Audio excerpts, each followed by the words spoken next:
People assume that time is a strict progression of cause to effect. But actually, from a non-linear, non-subjective viewpoint, it's more like a big ball of wibbly-wobbly, timey-wimey stuff. The Interplanetary Podcast. The exploration of space for the benefit of all humankind. Your hosts here in England and Norway, Matthew Russell and Chris Carney. Oh yeah, baby. Do. Oh yeah. An unusual quote this week. Yes, indeed. From the Doctor. The Doctor himself. Do you know why I'm quoting the longest-running sci-fi fiction drama? Tell me why. Today is the anniversary of Doctor Who first being aired in 1963. Woof. You were very young then. Not born, Chris, as you well know. It's not long till we'll be having its 60th anniversary. Incredos. Seems crazy. And a fine show it is as well. Over the years, it's had some great little concepts. Not much about space. Or is it? I don't know. It's time and space. You know, they are a continuum, Matthew. Do you ever watch Community? Because I really liked their version of Doctor Who. No. I can't remember what they called it now. God, that's really good. We've watched a few of those. It's a really good show. There's some ace episodes. Professor Time Lord, I think his name is, or something like that in that. But it's obviously a massive Mickey take, but it's very, very funny. Yeah. Ace. It's also the 5th anniversary of what event, do you think? Is it anything to do with the colour blue? Blue Origin's New Shepard, which did what? Definitely, it successfully flew into space, but then didn't do something else as well. I think it maybe returned to Earth for a controlled vertical landing. It's pretty amazing, isn't it? Because whenever we think about that, these days especially, we think about Elon Musk and SpaceX. But no, it was actually Bezos who did it first. To be fair, he never went orbital with it, which is obviously Musk's claim every time that's brought up. Yeah. But he did land the first stage of a rocket booster down onto Earth. Yes, it's one step ahead in the piddling contest. And to be fair, Bezos has got far more money than Musk as well. Yeah. So he always wins on that one as well. Yeah, just a bit less of a PR budget, it seems. Very, very secretive. He's much more like a Bond villain in that respect. Absolutely. Yeah, you know what? So Elon Musk could be the guy that Bond fights at the beginning of the movie, and then basically Jeff Bezos would be the real big villain that emerges later on. I do hope if I ever get to interview Jeff Bezos, he swivels around on his chair with a cat and says, "I've been expecting you, Matthew." No, Mr. Russell, I expect you to die. My name's Russell, Matthew Russell, like that. Oh, great. Yeah, that was Roger Moore, by the way, if you were wondering. It was a very good Roger Moore, I have to say. Oh, yes, my name's Russell, Matthew Russell. I'm still reeling from the fact that we no longer have either of those two people. This is a busy week, so I think perhaps we should crack on. But before we crack on, I'm going to do shameless plugging. Yes, do it, mate. And I almost didn't, but you persuaded me to do this. But yes, I have a second podcast out this week. If any of you want to go and check it out, it's called Recovering Queen. And it's where me and my old bandmates cover Queen songs and talk about them. It's ever so much fun.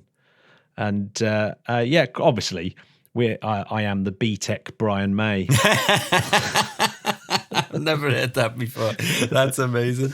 I'm looking forward to it, Matt. And I'm looking forward to being, more converted as a Queen fan than I actually am. After you listen to the podcast, after a few episodes, you'll realise that they're the greatest band of all time. Let's see. With an astrophysicist as their guitarist. Not many bands can say that, can they? D-Ream. Yeah, apart from DB.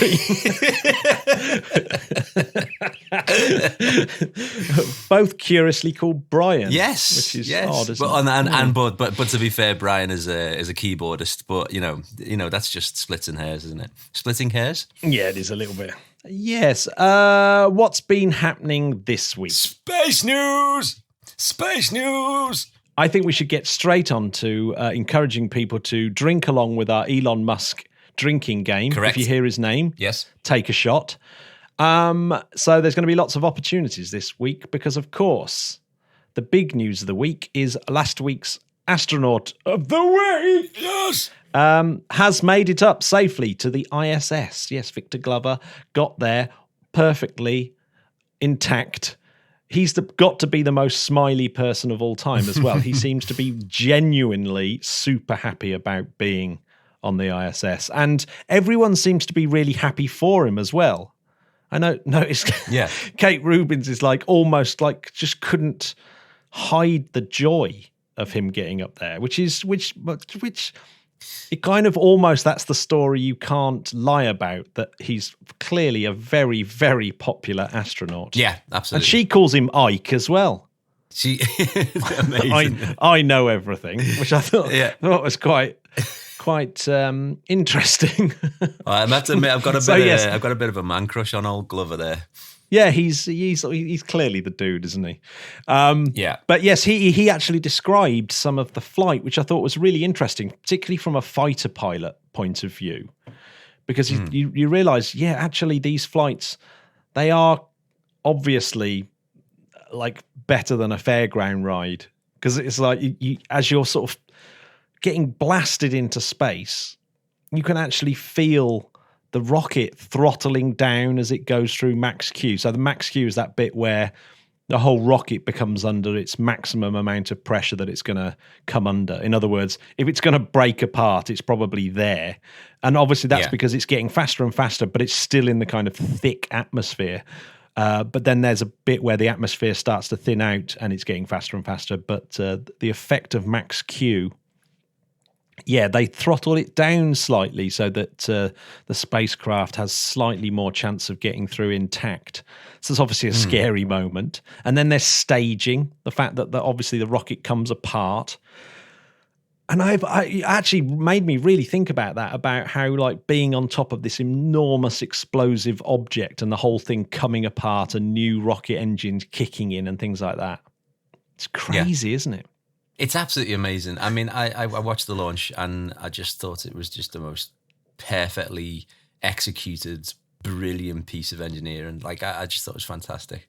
Absolutely brilliant. I didn't watch the docking. I missed the docking, but I watched the launch live.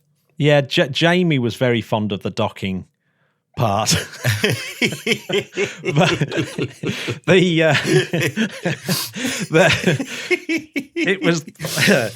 It was the kick from the second stage as well that I think is really interesting. The fact that you sort of, you lose your back end and then suddenly that second Merlin engine kicks in and you're back in your seat again. It's like, oh my God. And he said the G's weren't that big, but the sort of main thing is that they last for a long time. So and bear in mind, this is someone who flies, fighter jets for a living, or did. And it was a test pilot. So he said he'd never flown with that. It's the longest duration of high G he's had. So, it's a brutal trip up there. You got to be pretty tough, I think. That's the thing. It's just not everybody can do that. Not everybody can withstand that. And that's one of the special things, isn't it? In Elon Musk's credit, drink. The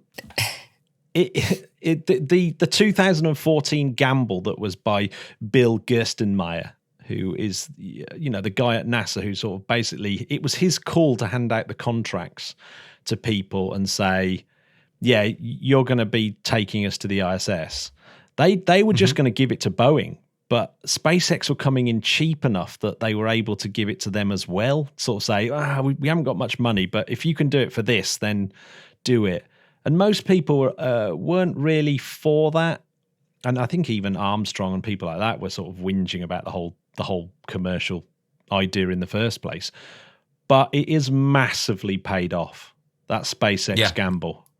It just couldn't have paid off better. I mean, it's just absolutely unbelievable now that SpaceX are the main route to the ISS, but also they're the main route to space full stop for everything.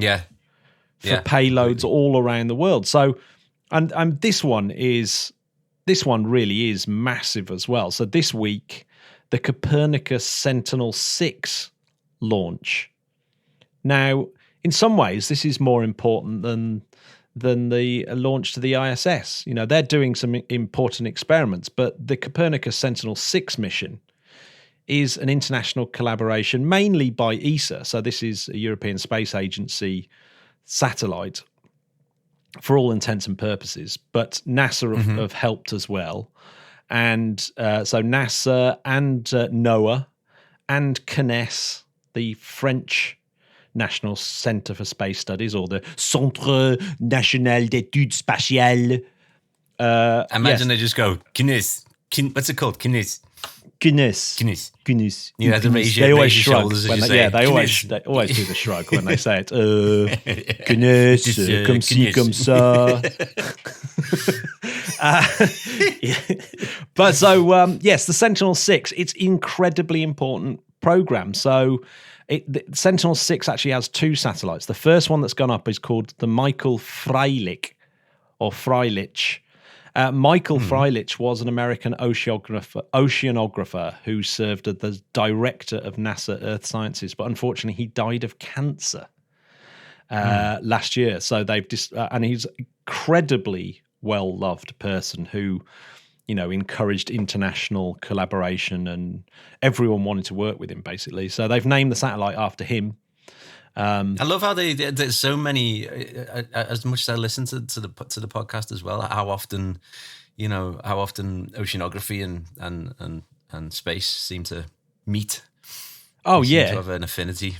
Well, of course, we've actually had in Kathy Sullivan a former head of NOAA, and of course, obviously, she was an astronaut as well. But yeah, I mean, they are undoubtedly linked and obviously share assets and things like that. But this is so important, this satellite, because one of the key measurements, particularly when it comes to climate change and understanding the weather and just understanding the Earth as a Gaia, I suppose, is to understand the oceans. And what this satellite does is it bounces radar off the ocean and measures the journey time, essentially. I mean, there's a lot more going on than just that, but it bounces down it bounces down a signal and then receives it. It does lots of other things like measure the wind speeds at the ocean and all those kind of things. But its main bit of data that it gets out is to sort of say how much the average sea level. And what's worrying is since they've been measuring this, it's been rising by 3.2 millimeters on average every year. And in the last few years, it started to rise by 4.8 millimeters. So that's how accurate this thing is, by the way. It is measuring down to the millimeter of the average sea level. I mean, that's incredible, isn't it? Amazing. And it makes sense that it's something that you can only really do from space. Yeah, but unless you've got to lie on the beach with a really keen eye and a spirit level, just and an iPhone app. You can do this on an iPhone app. What did they send that bloody thing up for? So, yeah, it's got a synthetic aperture radar on there as well, which is ever so much the big buzzword in the satellite tech world. You see it all the time now. So that is high tech as it gets, the synthetic aperture radar, and that it does things like has to measure the density of the atmosphere and things like that to compensate for the speed change and things like that of this radar that it's pinging down. So incredible piece of gear, very, very important, and was launched this week on the 21st of November by SpaceX. That's a NASA and ESA mission going up on a SpaceX rocket, which just goes to show how insanely important, how entrusted SpaceX are now. That's big. One thing to note, it's the possibilities are just really, really expanding so much, and it's say what you want, bomb villains and all that, but to use those vast profits for something like this is just, it's just helping us explore so much more that we wouldn't be able to do because governments just don't give money to space anymore. Yeah, I mean, if it means that we can launch more of these satellites and spend more on the instrumentation than just the stupid journey into space. I mean, if you can get that cost down, after all, it's just a journey that you want to get as cheap as possible. And SpaceX have really, really kind of added to that. It's actually that this Sentinel-6 satellite that went up, the propulsion system was built here in the UK by Airbus. Nice. Yeah, so the UK do have a big stake in this because we give a lot of money to ESA, obviously, and it was ESA that sort of did a lot of the procurement. It's quite complicated who actually owns these satellites, because the moment they get into space, it's actually owned by the European Commission, which of course then the UK have nothing to do with it at that point.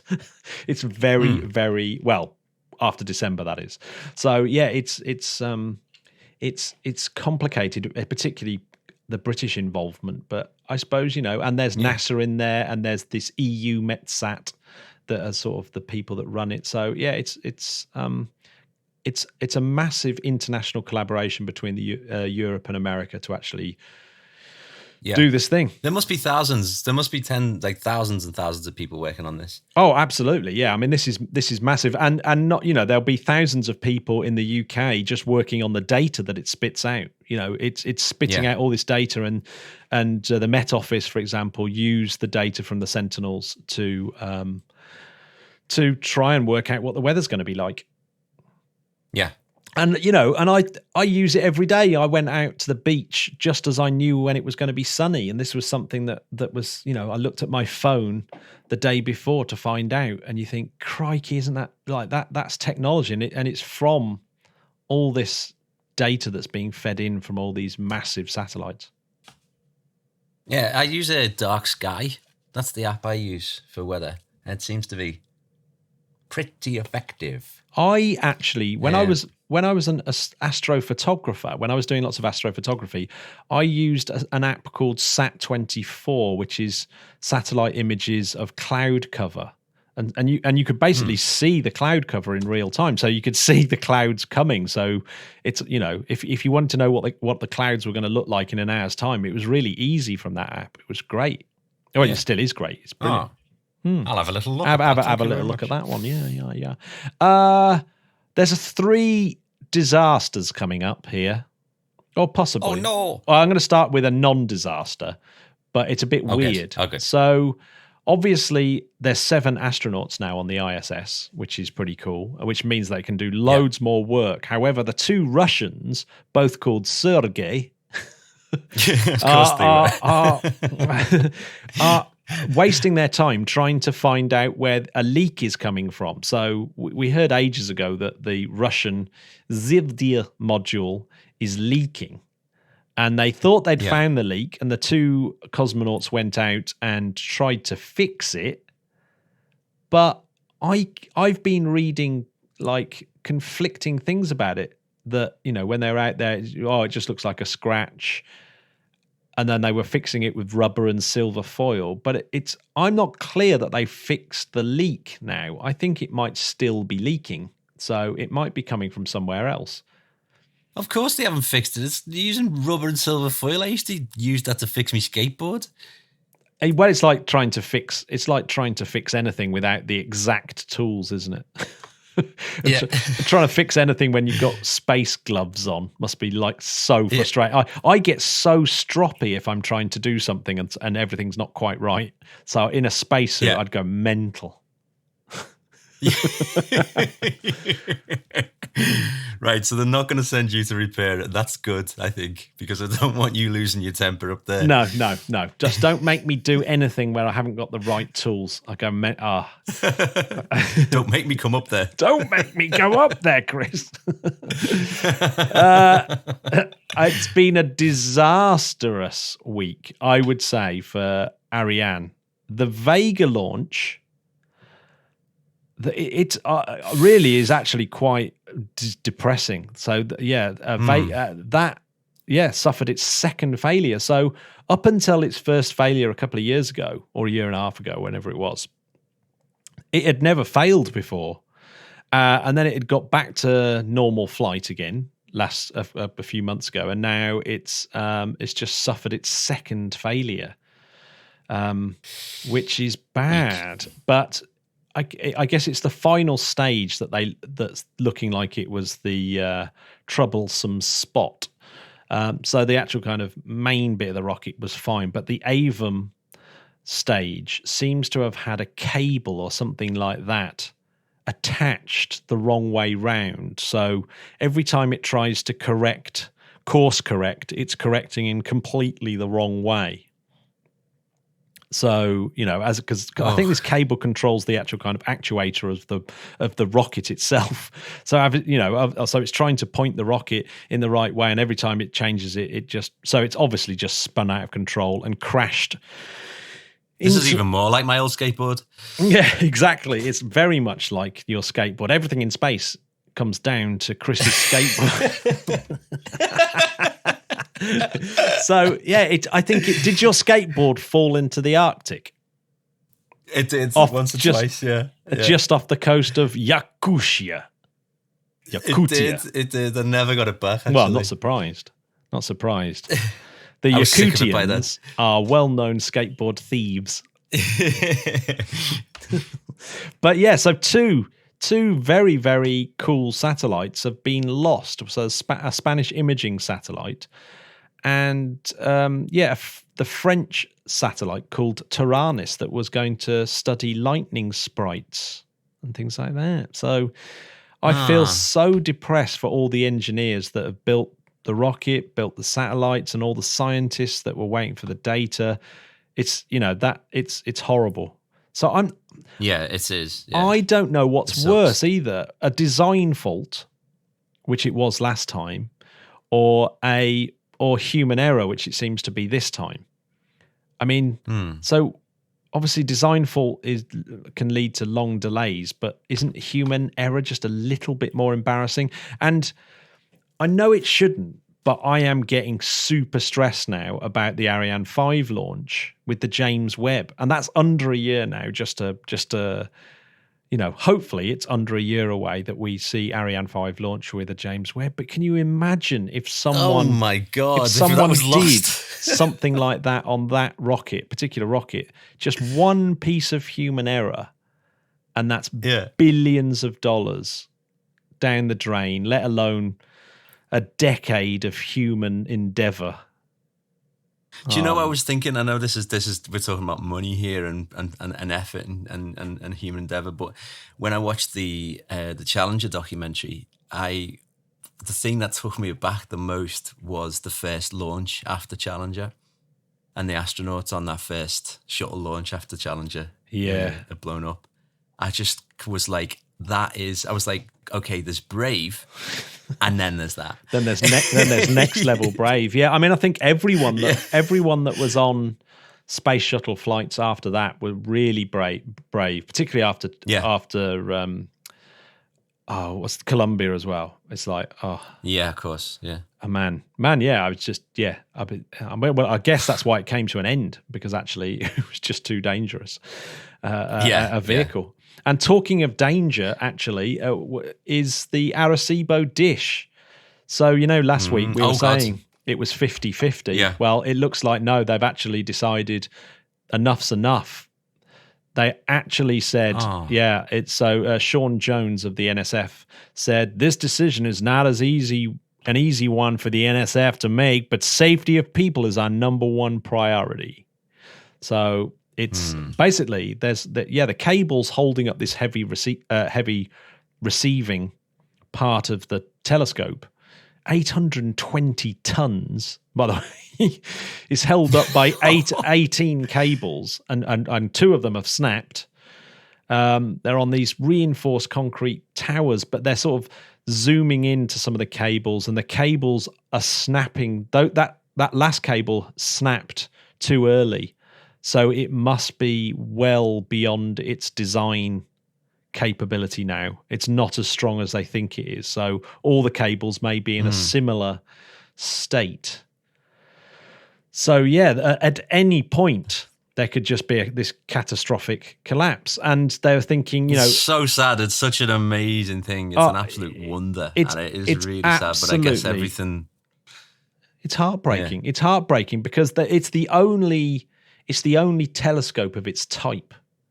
So, because people think, oh, well, you can just replace it, obviously FAST over in China, and there's a few other sort of dishes similar to it. But no, FAST doesn't do what Arecibo does. Arecibo not only receives light, but it beams out light as well. It's a radar telescope. So it actually, if you could see in the spectrum of light that it's blasting out, it'd be this big beam of light being blasted out into space. And it can beam this light as far out as Saturn and get information back. But it can't go any further than that, because by the time the light comes back, the globe will have rotated too far.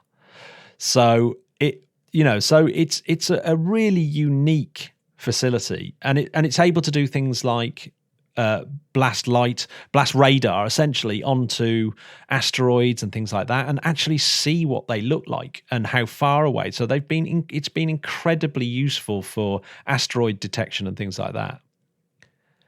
And it was originally built obviously by the military for military use. They were trying to look for secret Soviet radar installations by bouncing signals off the moon and all kinds of crazy stuff like that.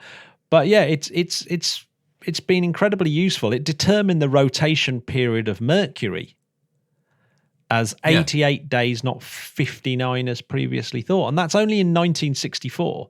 So, when it was built, it worked out that, what Mercury's day was like. It worked out the periodicity of the Crab pulsar,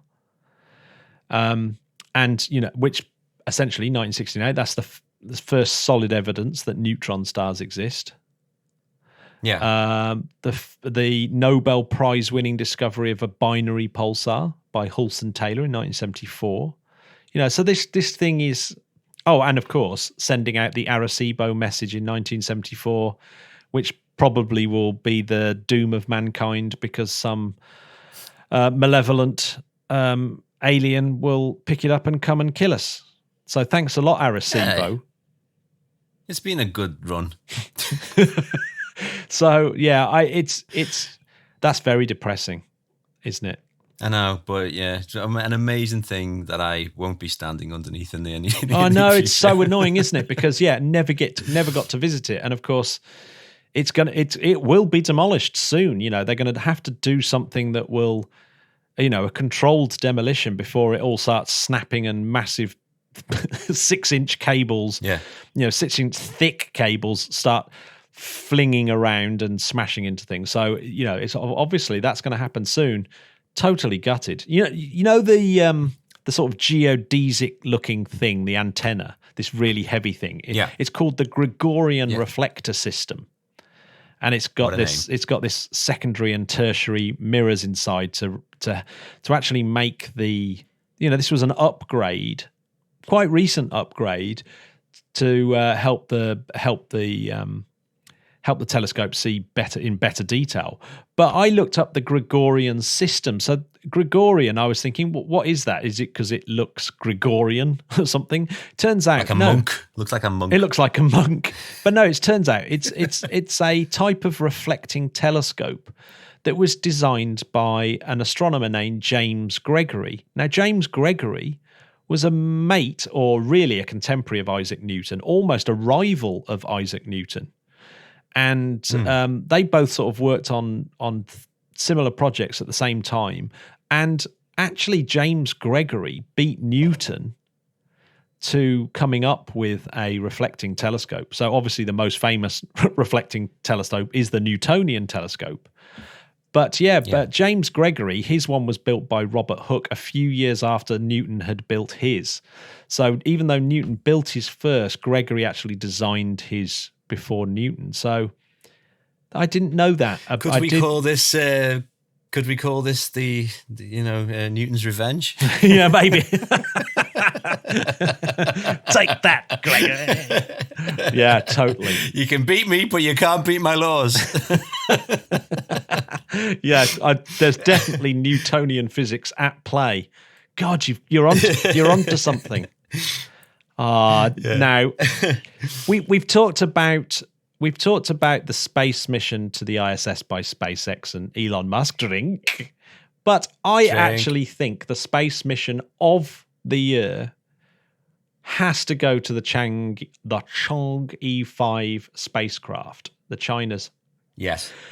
Which hopefully will be launching when this podcast comes out, either today or tomorrow. And yes, flying off to the moon. And so exciting. Ever since told me about it last week, I've just been like telling loads of people about it. Like, this is amazing. It is actually genuinely amazing. It's it's going to come back with rock that's only 1.2 billion years old, as opposed to the rock that came from the Apollo astronauts, which is 3 to 4 billion years old.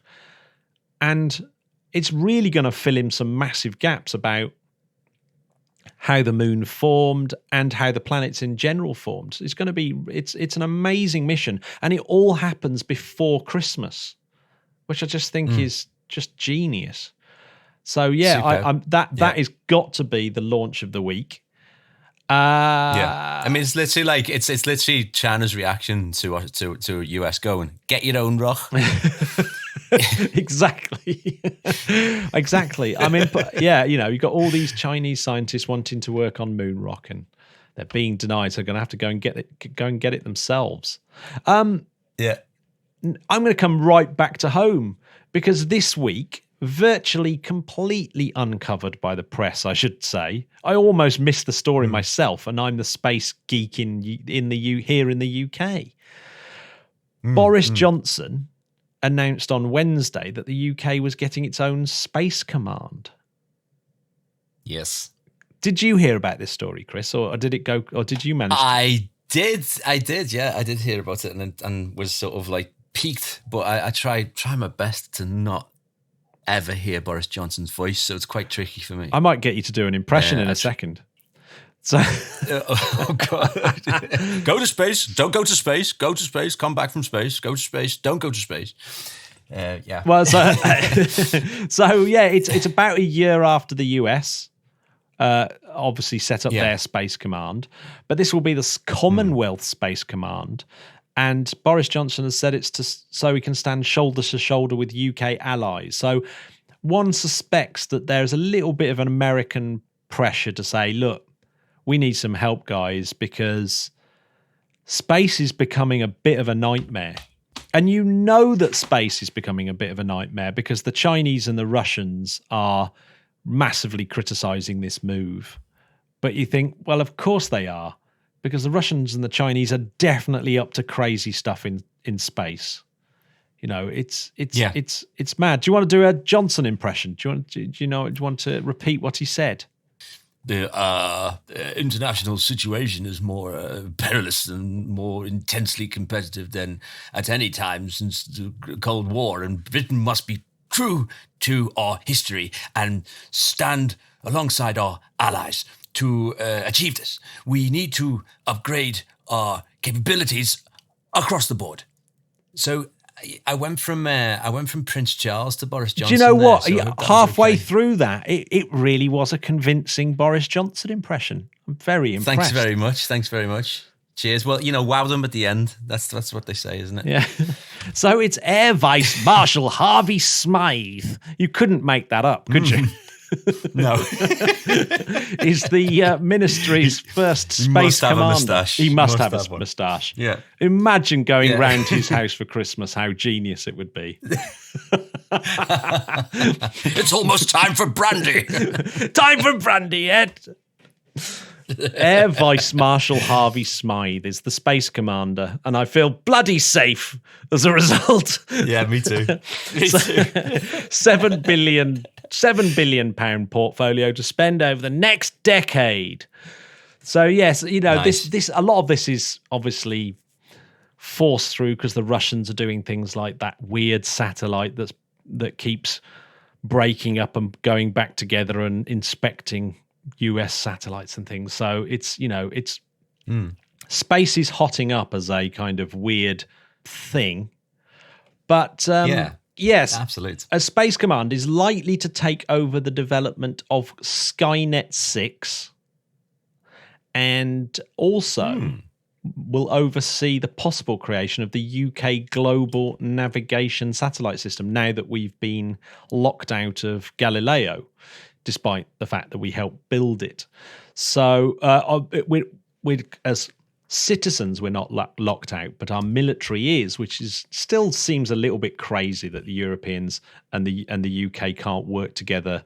It's not like we're suddenly going to switch sides, is it? From Europe, I can't see us being on the other side to France and Germany at any point. But hey, maybe.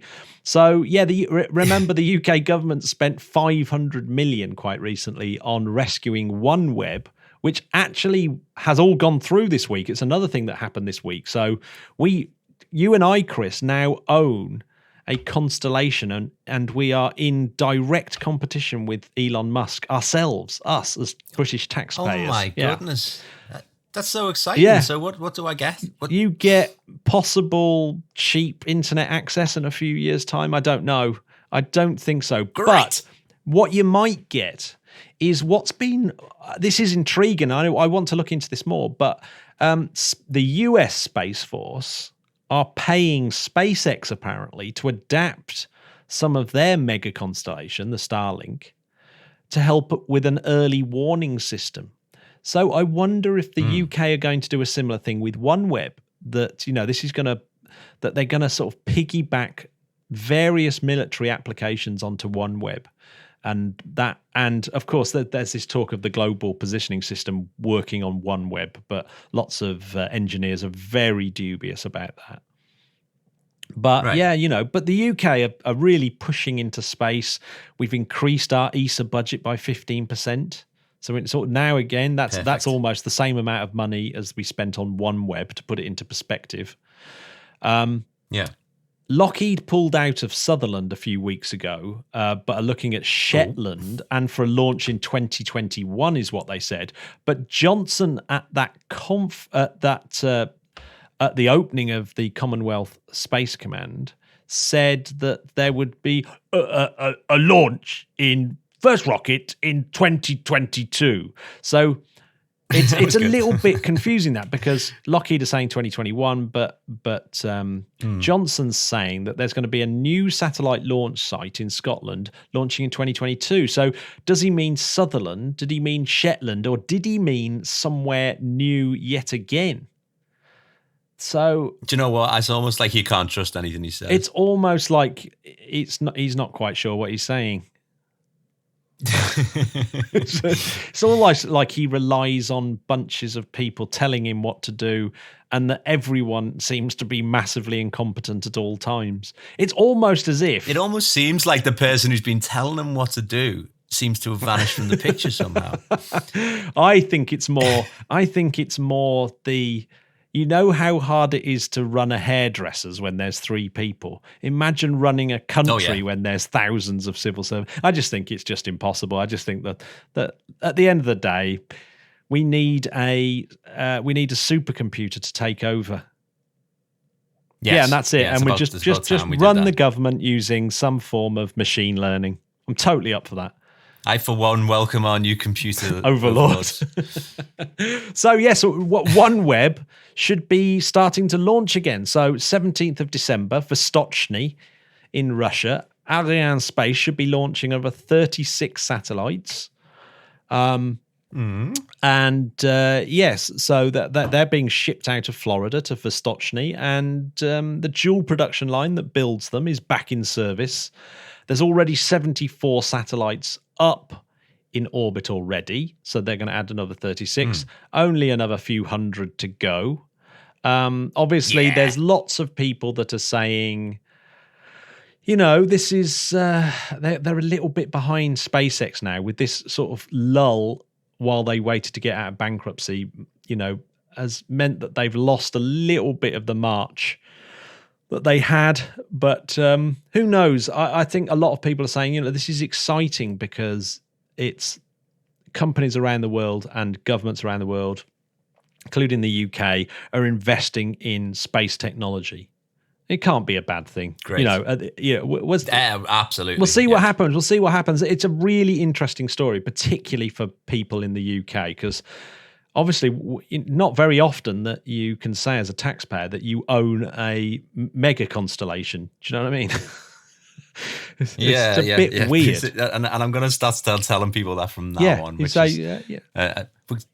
And we go, but so do you. You've got some home news. Yes, I have got some home news. So Liverpool City region is going to gain a space hub.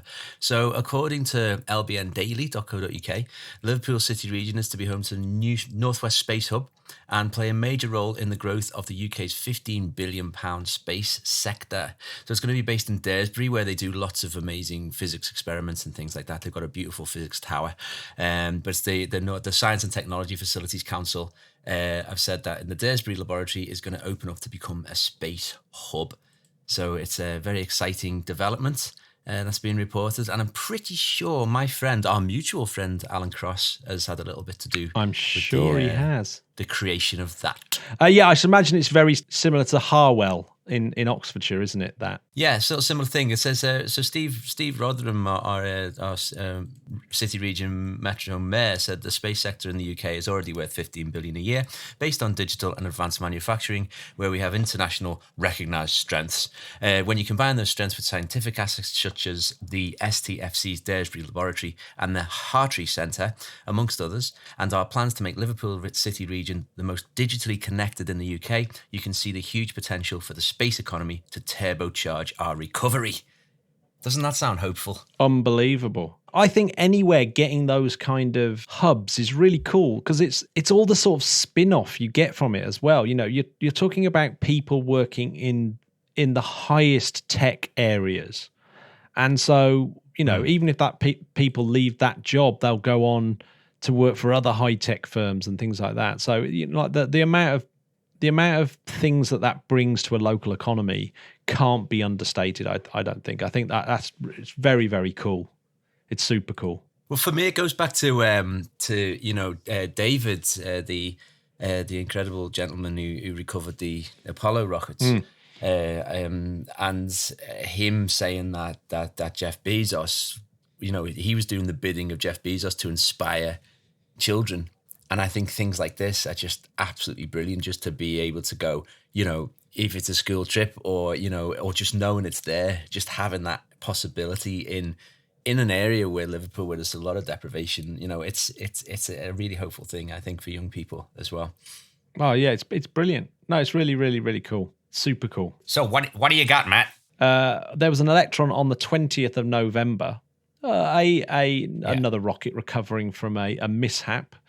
But this one went very, very well. In fact, incredibly well, because they managed to recover the first stage using parachutes. And it splashed down in the Pacific Ocean. So that is actually incredible for a small satellite launcher, Rocket Lab, to actually do a first stage recovery. So that's very, very interesting. It also had a very interesting satellite on board called the Drag Racer from Tethers Unlimited, which is a type of space debris satellite. So it's testing electrodynamic tethers as a way of dragging essentially a satellite, a decommissioned satellite, out of orbit. So it's expected that this tethered satellite is going to take 45 days to deorbit rather than the 9 years it would take if it didn't have this Terminator tape on it. Well, I'm sure if it's anything to do with drag, I'm sure it's going to be fabulous and fierce. There was also Noam Chomsky on that flight as well, which I thought was Noam. And there's pictures of Noam Chomsky. It's obviously a gnome that looks a bit like Noam Chomsky going up into low Earth orbit as a mass simulator for charity. Yes. That's great. So we've got Falcon 9 flying this week with Starlink. We've got Long March 5 with the Chang'e 5, the most exciting mission of the year. There's an Angara A5 as well this week, which will be the second time Russia's big launch vehicle will go. So that will be interesting as well in some respects. And at the end of the week, a Japanese H2A. So that's lots of things going on this week, and a couple of Soyuz. So lots of launches to look out for. I'm amazed there's enough room in space for it all, Matt. Well, there isn't. There isn't enough room. I should actually know one more space debris mission then is because there isn't much room, is Astroscal are going to have announced when they're going to launch ELSA D, which is their debris removing mission, which is very exciting actually. And again, that's being built a lot in the UK and all the sort of controllers in the UK. So that's super exciting. Again, it just goes to show that UK we are pretty good at that kind of high tech stuff, and let's hope that we keep our space sector post Brexit and that it actually goes well for us. I do hope so. I do hope so, Chris. You see, I'm starting to get stressed by it now. But it will do. Yeah. Come on, it will do. Let's be positive. I've just been a little bit stressed over it for the last 4 years. Yeah. But let's not be like Donald Trump and pretend that a vote didn't happen. We just got to go with it, Chris. No. So I am now, aren't I? Because to Ramon is to be like Trump. That's my new phrase. To Ramon is to be like Trump. Oh, you're killing me. So Chris, if you enjoyed this podcast, what could you do? What I would do, Matt, is I would go to interplanetary.org.uk. Oh, that's a beautiful place.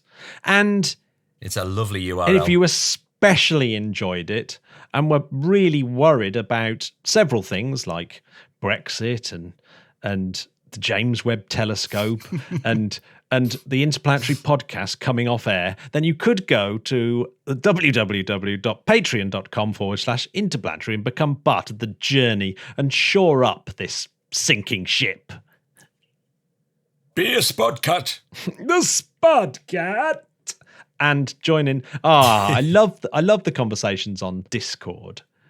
I've even been introduced to some pretty good music this week as well. I'm going to get involved more. I should get involved. I keep forgetting to get you on the Discord. I'm going to send you an invite, Chris. I don't know what on earth I'm thinking. Oh, smashing! Yeah, I don't know what I was thinking there. I'll send it over. If you've seen the second of the 3 Sainsburys Christmas adverts, you might recognise one of the voices in that one. Is it you? To his mum. It's me. Oh, yeah. Beautiful! You've got yourself on a Christmas advert. I know. I am one of the voices of Sainsbury's Christmas, the Christmas campaign. It's actually quite a moving little advert, actually, and I worked on it, developing the script with them as well to make it sound really natural and stuff. And the best thing is they got my actual mum in to do part of the development. So yes! Had her first acting job at age 71. So go, Mark Carney. Will it make me cry? You might well up a little bit, but don't worry, it'll all be good in the end. It's very heartwarming. Do you have your Scouse accent on, or? I do. I'm putting a Scouse on, but okay. It's called Perfect Portions because there's 3. There's one which is called Gravy Song, which was a wonderful conversation with the family, about who's got the best gravy, and then mine was basically about talking to mum, can't be there at the moment, the distance and everything. And then the 3rd one just came out yesterday, so they're really nice. I really like them. I'm a cynical old get when it comes to this type of thing, but I actually really like them. Well, I suppose to our US listeners, Sainsbury's is like the big food store. It's what's the equivalent in the States? Is it Walmart? It's kind of like. Yeah, it's because Walmart is Asda, isn't it? Really, but, yeah. I mean, it's kind of like Walmart. It's like it's your big supermarket, really. Yeah. It's not quite as methy as Aldi, but not quite as posh as Waitrose. But it's the big one, isn't it? I mean, it's the UK's sort of number 1 or number 2 supermarket, isn't it? Really, Yeah. And if you're in the States, you can go on their Twitter and find it, because it is airing everywhere. I didn't think we were going to end in a Sainsbury's advert, but that's good enough for me. Would you? Cheers, man. Right. Brilliant. That's it. Okay. I'm going to go and let the Spodcats get on with the rest of their life. Oh, no, but please do something useful. Please check out the Chang'e 5 launch and that mission. I just think that's I'm so excited about it. It's going to be amazing. Yeah. Because it all happens so quickly. Closely. It's how many space missions do happen in like in a month? No, speed space. It's a speed space mission. Bye, Spodcats. Bye, Spodcats.